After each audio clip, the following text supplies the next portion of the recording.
Hey ladies and gentlemen, welcome back to the channel. As always, it is Nick here, back with your daily crypto news and analysis. And today we are going to be talking about Ripple and XRP, as well as the vast majority of crypto and finance. And with that being said, let's just dive on in and let's start off with this tweet here from Uphold Inc. We do see at Ripple actively hiring outside of the US. Ripple is currently targeting regions outside of the US to add to its team. At Mainnet, an annual crypto summit hosted by Masari CEO Brad Garlinghouse was quoted by saying, "We're hiring in Dubai, we're hiring in London, we're hiring in Singapore." Now, these areas are crucial to mention considering the fact that around the world right now, almost every single major nation wants to become a crypto hub.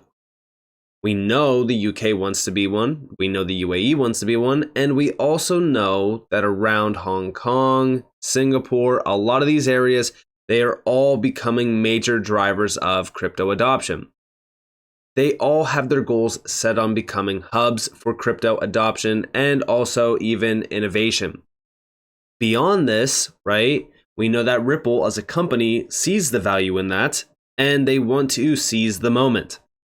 With that, we also see speculation on X, formerly Twitter, appears to suggest that this may be due to regulatory uncertainty in the US. This was furthered by Garlinghouse's comments, stating that 80% of hiring would take place in nations where governments are partnering with the industry, and you're seeing leadership, they're providing clear roles, and you're seeing growth.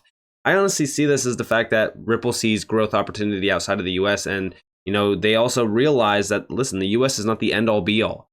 I think that too many people get caught up in the idea thinking that like the US has become a dominant force around innovation. They haven't. They've fallen greatly behind. And the SEC is also a big accelerant for that, because they have accelerated the idea of the US losing a dominant spot in crypto adoption and innovation. And that's why we are also seeing a lot of these companies like even Ripple and Coinbase and many others really kind of like talking out. And they're like, listen, what's going on? Like, we need to protect the hundreds of thousands of jobs that are behind crypto. And we also have to protect the innovation that's happening within this space as well. I mean, when you really kind of look at the macro of crypto, we know from doing our research that crypto, DLT, blockchain, it's all the future. We are seeing the big organizations already tapping in. They realize it. It's only a matter of time before the idea of regulations and we need to regulate the hell out of crypto, that's going to soon be a thing of the past, simply because time will not wait. Like technology will always win, especially when it is as innovative and disruptive as crypto. Now, beyond this, when we actually go and look at the open roles, there's one that really kind of comes up to me. First and foremost, there's 55 jobs. There's a ton of locations on the list, but RippleNet. When we look at the RippleNet job listings, first and foremost, we have Senior Software Engineer, Toronto, Canada, RippleNet Payments. Again, Staff Software Engineer, RippleNet Payments, Canada. And then here we have Market Expansion Lead, RippleNet Payments, Singapore, and also London, UK. Why is this interesting? Well, we already know that on-demand liquidity rebranded to RippleNet Payments, or just Ripple Payments, if you will. And this is them looking to expand the market around RippleNet Payments within two key areas, the UK and Singapore. I strongly believe that the UK is a big focus of Ripple simply because of the FX market. I've talked about this in the past. They have like 38% of the FX market, which is a $7.5 trillion per day market. I believe that they see the value there. And when you actually look at the London, UK job postings, there is 19 jobs in the UK alone that are open. And if you actually look through this, a lot of it is centered out around liquidity, RippleNet Payments. It's big, right? And I think that we need to focus on this because it's crucial to mention how much Ripple has been expanding in just the recent time around this market. I mean, go back a year ago to now. Look at all the expansions that Ripple has accomplished.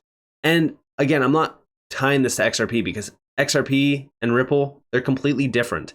When we look at what Ripple is doing, yes, they are tapping into using XRP. That's why I focus on the aspects where XRP could technically be utilized within liquidity services and even RippleNet Payments. But Ripple as a company has been absolutely killing it.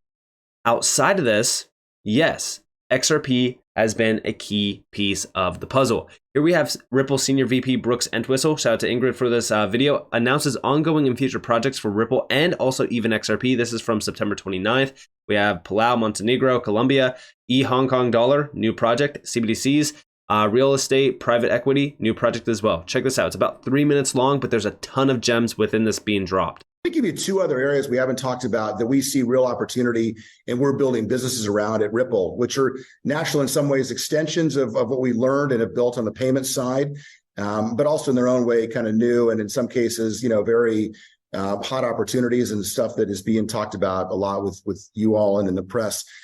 Central bank digital currencies on one hand, and real-world asset tokenization on the other. And I'll just hit them both in that order very quickly. But on CBDCs, we actually had a dedicated effort very early on that started a couple of years ago. And we have gone out, to central banks around the world. And we believe, based on good research that, some 90% of central banks around the world are looking at opportunities on the CBDC front. Now, some of them are well down the road, the Chinese central bank, of course, the digital yuan, but others are, early stages in their discussion, learning about, and it goes back to that role that we like to play at Ripple, which is how can we come in, bring our best technology solution, go into dialogue with you about what we can solve with the products. And so we've had real uptake, and I'll give you a few examples. We have our first MOU that we signed was with the Kingdom of Bhutan, which is a very forward-leaning country on the digital asset and payment fronts. Palau, very interesting CBDC there. We're involved in a very exciting project with the HKMA in Hong Kong. We're part of the Hong Kong dollar sandbox, and we're going after a potential tokenization opportunity around real estate equity. That'll be announced and the results of that in the next month or so. We're involved in Montenegro with the central bank there, and Colombia, and in dialogue with many more. Now, the solution and platform that we provide, may be needed in different ways depending on where central banks are on that journey. But the dialogue is strong. The team is global, and we think it's a great opportunity. And it's also a place where the real world benefit of blockchain and digital assets can find a home. Switching gears to real world assets and the tokenization, that's also extremely exciting right now. And it's something that we watched emerge, but I think about it. I came out of the financial services world originally and kind of classic on the trading side, investment banking side, in the early days, the equity markets and fixed income markets.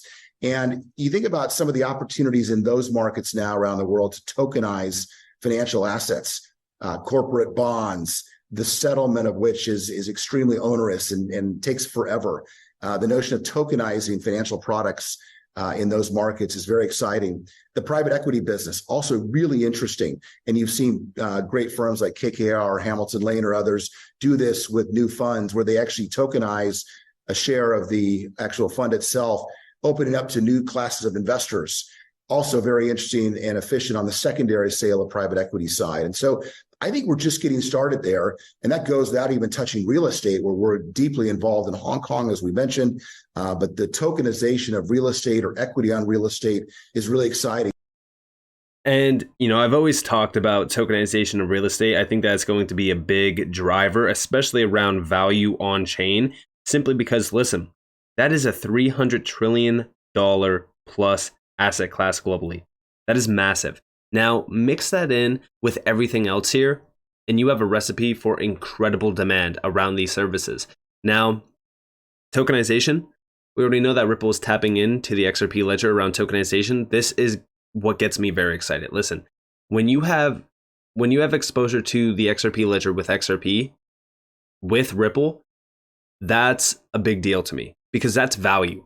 Now, we're not looking to Ripple to create value for XRP, but when you have all of the 100 plus use cases on the XRP ledger, then we have the EVM sidechain that could ultimately unlock thousands of use cases on the XRP ledger mixed in with these tokenization endeavors from Ripple and also CBDC endeavors and things like that, where you need a bridge asset.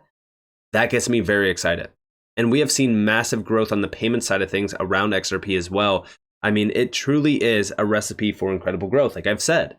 Now, let's pivot a little bit here, because we have seen a lot of things happening around Ripple with a lot of these major central banks. He did mention that they are in dialogue with many more. It's actually over like 20 plus central banks. We know that this was always the plan, considering the fact that when you go back in time, look at this image, right? We have Brad Garlinghouse over on the right with the Bank of Indonesia. We have the IMF there. We have SWIFT, the Monetary Authority of Singapore, IMF as well, used to work for Ripple. This is Jesse Chang. And there's so many other elite bankers here. Here's a little bit of a better image here. You have Brad Garlinghouse, banking elites, Christine Lagarde. And when I say better image, it's just more so pointing to the facts that these are elite bankers. Beyond the scope of this, we also have this meeting where you had Christine Lagarde, you had the banking elites, and then you had Brad Garlinghouse.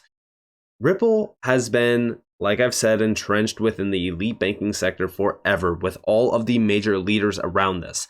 This has always been my thought process ever since I've originally seen these images, and I even originally seen the video of Brad next to the IMF director talking about, will the IMF ever hold crypto assets in their reserves and things like that. Like, it really kind of painted the picture for me on the macro side of things. Like, obviously we need to take profits and let's trade these cycles to make a ton of profits. Like, we have to make sure that we pay ourselves essentially. But beyond that, we always have to have a moon bag. We always have to have that bag that we are never going to touch and that we are never going to sell, simply because we never know what's going to happen, right? In 5 years from now or 10 years from now, XRP could very well be a reserve currency. We don't know. A lot of people will debunk it and say that it's not possible, but we have no idea what is and what isn't possible, right? So we need to make sure that we always have that moon bag. We always have to make sure that we are preparing ourselves for either scenario. And remember that it only takes one. I've always said this around XRP, and I've always said this around the banking sector, is that it always takes one. Going back to August 4th, for an example, Cowboy Crypto posted this atomic settlement. Once you have atomic settlement between two central banks, it's game over. This is Bob Way talking about this, right? And here we have from R3, Digital Dollar has announced the completion of its retail CBDC pilot. The report discusses the benefits plus considerations of a US digital dollar to enable cross-border payments using DLT. And they don't specify what DLT, but here we have atomic settlement. Atomic settlement is the key, and here you guys have Ripple transforming global payments, atomic settlement via central banks, where XRP is the facilitator of this.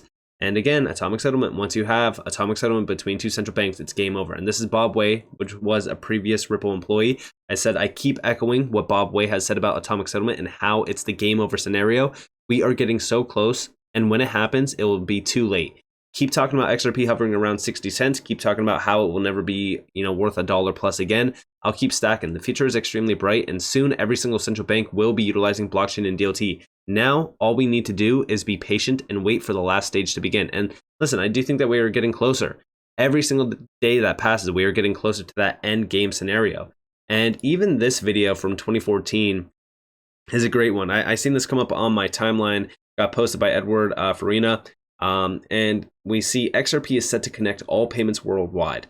Now listen, I'm not too sure if it's just going to be XRP. I've always said, like, having just one currency move all the money just doesn't really make sense to me. I think that there's going to be, a certain few facilitators of that.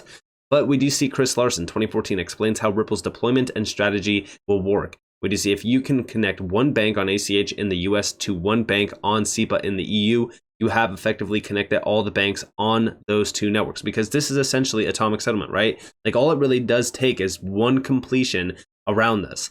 It's a huge deal. But listen closely. So am I right in thinking the strategy is then to get kind of a nationwide deployment of Ripple? And if so, how is that going to work? What's the strategy?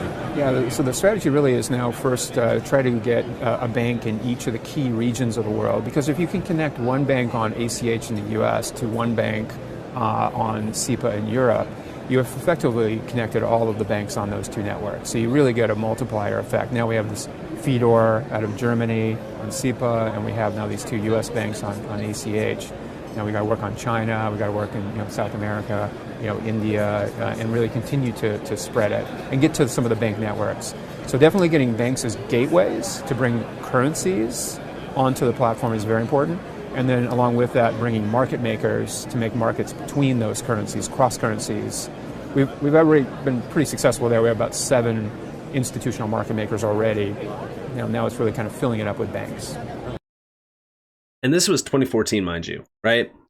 After that, that's where a lot of these meetings happened with the banking elites, and that's where a lot of these conversations were happening behind the scenes as well, with a lot of private entities outside of the scope of just like the elite bankers. We now know that they are working with the BIS. We know that they are working with some very prestigious names out there, even like the ICA, for an example. But beyond that, I've always said that Ripple has been far ahead of the competition. I believe that Ripple has been chosen as a company forever now. Again, David Schwartz was one of the creators of XRP. I believe that XRP as a currency has also been chosen early on. And nothing will change my mind on that. Call it speculation, call me crazy, call me whatever you want. But as we look at XRP, this is an asset that, yes, I will take profits from. I will sell a certain amount, but I always will have a bag that is locked away that I will not touch. This is an asset that honestly, besides just having a little bit of a profit bag, it's an asset that I buy, I hold, I store away, and I forget about it. Because I know long term, like we are still very well in the infancy stages of crypto. Long term, when the world of banking and finance is running on DLT and blockchain rails, these assets, it's everyone wants to put a value on XRP. Everyone wants to put a value on every currency in the space. Beyond the scope of just valuations, you actually can't put a value on it. You seriously can't. Because when you are changing the way that money is moved and settled around the world 24/7, 365, what kind of value could you put on that? You can't. You seriously can't, because it's changing the fundamental way money works. And that's a big, big deal. So with that being said, I hope that you guys enjoyed this video. If you guys did, definitely leave a like, subscribe, turn notifications on because more free content. You guys are more than welcome to follow me on Twitter and join the free Discord down in the description below. And with that being said, guys, it's been Nick. Peace out.